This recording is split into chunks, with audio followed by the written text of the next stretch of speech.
Aujourd'hui, je vous propose de faire une lecture analytique du fragment 74 du livre 8 des caractères de la bruyère de la cour.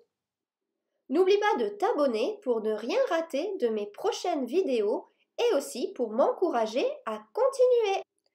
Premier mouvement, un regard étranger, faussement naïf. D'abord, la mise en place du dispositif du regard étranger avec une description ethnologique.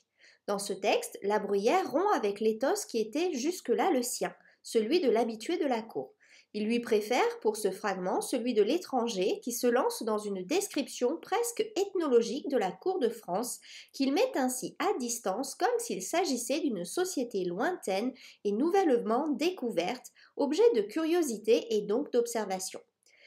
Il y parvient à l'aide du pronom indéfini on qui vient remplacer le je auquel le lecteur était jusque-là habitué, et à cela s'ajoute la focalisation externe.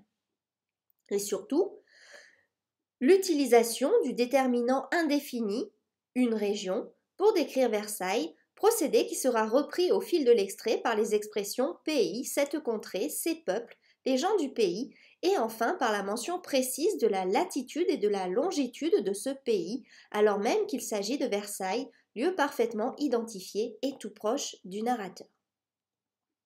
C'est un discours aux allures scientifiques, en proposant une typologie des habitants de ce pays. D'abord les vieillards, puis les jeunes gens, viendront ensuite les femmes du pays. C'est un ton scientifique qui n'est qu'apparent. Le ton froidement scientifique et descriptif qui convient à l'éthos de l'ethnologue étudiant une peuplade nouvelle n'est en réalité qu'apparent et dès ses premières lignes, la dimension satirique du propos de la bruyère se fait jour derrière les connotations des adjectifs qu'il choisit.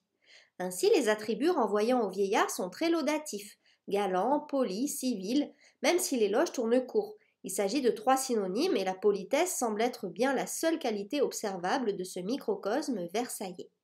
Les adjectifs associés aux jeunes gens et à leur comportement sont systématiquement péjoratifs, durs, féroces, ce qui peut renvoyer ici à une forme de bestialité inquiétante, ridicule, et il est légitime de s'interroger sur la nature de ces amours ridicules, s'il s'agit d'une référence aux nombreux adultères qui se jouent à la cour, y compris de manière presque officialisée par l'habitude des grands, et même du roi à afficher ses maîtresses, ou bien d'une évocation déguisée des relations homosexuelles de certains grands comme Monsieur, le frère du roi. La bruyère se plaît aussi à évoquer le caractère souvent désabusé des courtisans à qui il faut des distractions toujours renouvelées et des émotions toujours plus fortes. Le jeu d'antithèse entre sobre et modéré, insipide et éteint et violente est à souligner. L'objectivité est mise à mal. Dans cette première partie de ce texte, le propos se veut purement scientifique et donc descriptif et objectif. En témoigne la syntaxe, principalement constituée de propositions juxtaposées, et l'absence de modalisation dans l'évocation des us et coutumes de cette région. De ce fait, lorsque le terme fortement connoté débauche intervient, le lecteur est surpris par la rupture de tonalité mise en œuvre. Le narrateur exprime à travers ce mot un jugement de valeur hautement dépréciatif. La formule « il ne manque à leur débauche que de boire de l'eau forte » montre un narrateur qui rompt avec l'objectivité scientifique pour s'autoriser un commentaire personnel aussi humoristique que piquant sur la propension à l'alcoolisme des jeunes gens qu'il décrit, prêts à boire n'importe quel liquide, aussi fort soit-il, et même non potable. Deuxième mouvement, la dénonciation du culte de l'apparence. D'abord, la dénonciation des pratiques propres à la bonne société du XVIIe siècle. Dans ce passage, la bruyère fait référence aux modes et aux habitudes de Versailles tout en feignant de ne pas en connaître le lexique spécifique.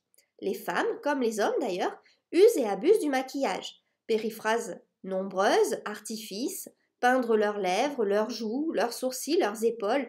La poudre de riz donne aux courtisans le teint parfaitement blanc qui sied aux plus hautes catégories sociales, les fards et le charbon rehaussant les traits du visage. On a aussi recours à des mouches. Pour attirer l'œil sur des parties les plus flatteuses du corps, les femmes portent des robes au décolleté vertigineux. C'est encore une hyperbole. La bruyère ne se contente pas de décrire ces pratiques, il en profite pour souligner la bêtise de ceux qui en usent, artifice qu'elle croit servir, comme si elle craignait, pointant l'écart entre l'objectif visé, avec la polyptote beauté belle, et le résultat. Les femmes de la cour sont obnubilées par leur apparence physique, comme le souligne le champ lexical du corps, lèvres, joues, épaules, bras, sourcils, cheveux, visage, associés à celui de l'apparence, artifice, physionomie, étal, caché, se montrer, trait. Les hommes comme les femmes portent sur leurs cheveux véritables des perruques poudrées, parfois très spectaculaires tant elles sont volumineuses. Partout, le moraliste observateur de ces pratiques les condamne et de nombreuses expressions très modalisées laissent entendre ce jugement de valeur négatif. On le voit, il s'éloigne à nouveau de l'éthos de l'ethnologue, de l'observateur étranger pour laisser parler sa subjectivité et laisser entendre son opinion critique. La sévérité du terme confuse dit bien qu'on est loin de l'idéal de clarté du classicisme. Troisième mouvement, la critique d'une organisation sociale. C'est dans ce passage que La Bruyère s'empare avec le plus de brio du dispositif du regard étranger. Il feint de ne pas connaître le lexique spécifique du rituel catholique et en délègue à d'autres la connaissance, comme le montre le vocabulaire païen et les périphrases. Le déterminant possessif leur, associé à plusieurs reprises au nom de Dieu, relève aussi de ce fonctionnement. La Bruyère, catholique comme tout Français du XVIIe siècle et croyant naturellement à l'existence du Dieu unique des chrétiens, feint de le considérer comme une divinité locale et presque exotique. La distanciation du regard étranger, induite par la fiction, lui permet alors de souligner la bizarrerie des messes royales. Les grands forment un vaste cercle au pied de cet autel et paraissent debout, le dos tourné directement au prêtre et au saint mystère, et les faces élevées vers leur roi. Les courtisans semblent vénérer le roi plutôt que Dieu, et le moraliste souligne ainsi le ridicule de cette pratique. On peut parler ici de Theatrum Mundi. Ajoutons enfin que le cérémonial de la messe rappelle plutôt le spectacle théâtral, manière pour le moraliste de souligner, quoique discrètement, le caractère douteux de la foi des courtisans, plus préoccupés, semble-t-il, de faire la cour au roi qu'à prier le Seigneur. Avec l'hyperbole, à qui il semble avoir tout l'esprit et tout le cœur appliqués.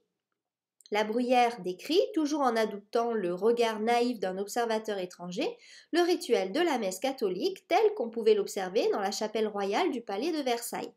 La description de la messe est très organisée et la Bruyère, s'approchant peu à peu de son objet, est conduite à évoquer une succession d'acteurs dont l'ordre d'apparition dans l'extrait reproduit l'organisation de la société du XVIIe siècle.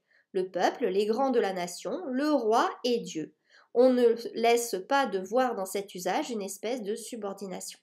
On retrouve là les diverses composantes dans l'ordre de la monarchie absolue de droit divin, organisation pyramidale en haut de laquelle trône le roi, et juste au-dessus, Dieu lui-même, comme le moraliste le synthétise dans cette formule jouant de l'épanadiplose, car ce peuple paraît adorer le prince, et le prince adorer Dieu. Donc une épanadiplose, c'est une figure de rhétorique jouant sur la répétition et le croisement d'un même terme. Elle apparaît lorsque, dans deux propositions corrélatives, l'une commence et l'autre finit par le même mot. Par exemple, il faut manger pour vivre et non pas vivre pour manger. La dernière phrase constitue la pointe humoristique du passage. Elle joue à plein du dispositif du regard étranger. Les gens du pays le nomment. Il est à quelques 48 degrés d'élévation du pôle et à plus d'1100 lieues de la mer des Iroquois et des Hurons. La Bruyère fait le choix de ne pas nommer Versailles, laissant le lecteur s'amuser de cette manière de regarder un lieu familier comme s'il était exotique. La mention de la latitude et de la longitude, ainsi que celle du pôle, rappelle le discours scientifique du géographe ou de l'ethnologue. Quant à la mention des Iroquois et des Hurons, elle permet un décentrement du regard et participe de la satire de Versailles.